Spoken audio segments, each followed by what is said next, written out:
Taça, ainda tá meio vaziozinho ali, mas daqui a pouco o bicho vai pegar, vai ter aquela recepção da torcida e tudo mais, tal. E frustrante que não vai ter a capacidade total, né? Não que o Palmeiras tenha problemas com isso. Ganhou um Campeonato Paulista do São Paulo, ganhou de 4-0 na final, né? Cara, o show tava marcado para quarta-feira e o jogo Palmeiras e Botafogo para domingo, né? Aí muda tudo, a CBF muda e então vai ter que ser assim, vai ter um telão atrás do gol. Tem até uma fala do Davidson num jogo com telão, que ele falou assim, pô, os caras estão comemorando lá, saiu o gol. Os caras olharam para ele no banco, você tá maluco. Então é isso, vai ter o telão atrás do gol lá para o sócio avante assistir o jogo. Deve ser 32 mil pessoas, capacidade é 42, mas a PM não deixa vender. Nunca vi isso, só no Brasil, né? Tem 42 mil ingressos, mas não pode vender os 42. Num jogo que eu não conto com a volta do Murilo, acho que ele vai manter o mesmo time que jogou sábado. E eu faria um time diferente hoje. Eu acho que o Palmeiras precisa marcar bastante o meio-campo, marcar bastante Savarino, Almada, que são os motores do time, e a bola vai para o lado do campo no Luiz Henrique. Esse é o jogo do Botafogo, ele fica travado quando você congestiona o meio. Se tem uma coisa que o Palmeiras não tem feito bem é marcar, e o Palmeiras vai precisar muito hoje marcar e jogar quando tiver a bola, evidentemente. Por isso eu entraria com 3-5-2, com uma linha de 3 para se defender quando o Botafogo tiver a bola, né?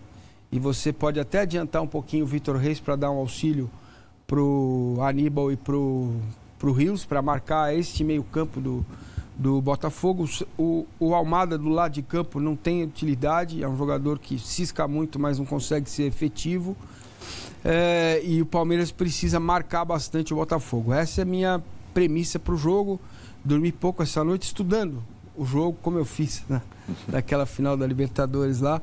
E a melhor, para mim, alternativa seria essa, com a entrada com o Rony e Estevão na frente, o Mike na ala e o Murilo voltando à zaga na vaga do Felipe Anderson. Mas não é isso que o Abel vai fazer.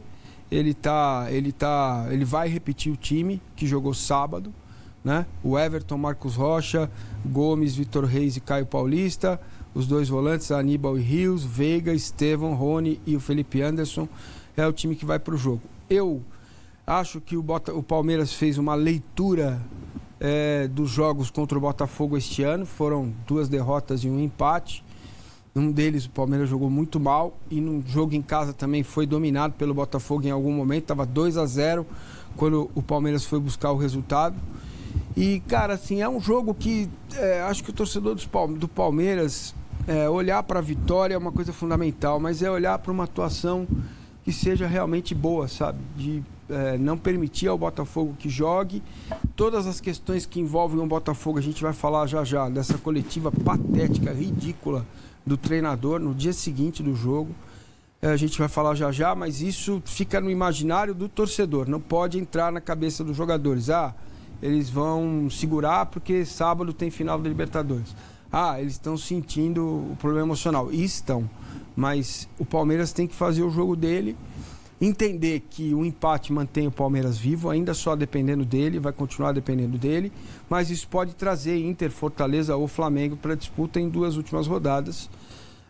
Depende como vai ser o jogo do Fluminense, se o Fluminense vai estar zerado lá no final, a última rodada, porque o Botafogo terá mais 3 pontos, porque vai jogar o São Paulo já na Libertadores, provavelmente de férias, com alguns jogadores saindo de férias, enfim. Então, esse é o ambiente do jogo. O Palmeiras existe. Eu, hoje de manhã, escrevi o seguinte. Ontem o Piperno falou uma coisa que muitas vezes a gente não se dá conta, né? Nós estamos indo para 9 anos, completar uma década. Se você pegar o recorte de 14 ou 15, você pode escolher qual é o recorte. E só em 2020 o Palmeiras esteve fora do G3 no final do campeonato. E são 4 títulos brasileiros de pontos corridos. É muito impressionante. E eu falei, cara, a galera talvez não tenha ideia do que é isso, né? Porque quando passa, aí você consegue ver uma fotografia melhor. Não só do futebol, qualquer outra área. Por exemplo, a pandemia será analisada e estudada com mais clareza daqui 5, 6 anos. já estão estudando. Isso a gente vai ter uma noção clara da a origem do vírus, o que aconteceu, como foi, por que foi, como poderíamos ter reagido a isso, quais são os próximos problemas. Essa é uma coisa que ligada à saúde.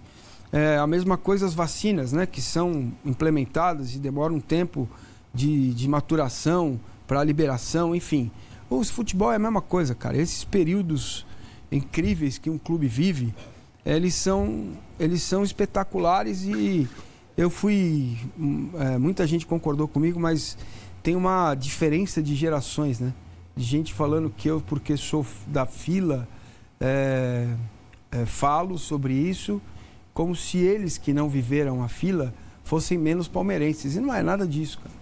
É só realmente uma diferença significativa de... Viveu outra fase da história. Exatamente, cara. O moleque que tinha 10 anos em 2015, hoje tem 20. Ele não sabe o que é problema. Ele não sabe.